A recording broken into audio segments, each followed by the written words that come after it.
Esta es la parte de Brasil, la Garganta del Diablo, es por la mañana. Y como veis, he tenido que quitar a todos los que están en la foto porque me estorbaban. Entonces los he tenido que quitar con Photoshop. Ahí he dibujado un arcoiris de puta madre. Me ha quedado, ¿eh? De estas me contratan a mí para patar 3. He puesto aquí como si estuviera amarga, pero vamos, ya sabéis que lo estoy haciendo desde la terraza de mi casa. He abierto la manguera.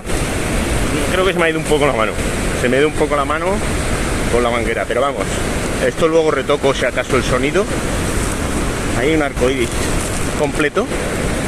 Está muy bien porque aquí el sol en el lado brasileño, bueno, el spray que hay es importante.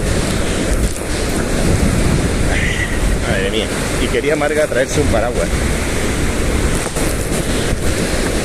El spray que hay es importante. Vale, eso de allí del fondo que no se ve, pero es la Garganta del Diablo. Todo esto donde acaba el Iguazú y se despeña desde aquel lado. Este es el balcón del sendero brasileño.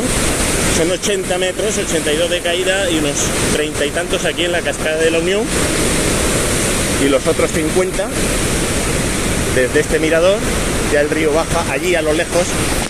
Se medio ve el Hotel Meliá. Meliá tiene muy buena vista de la Garganta del Diablo, pero la tiene muy lejos.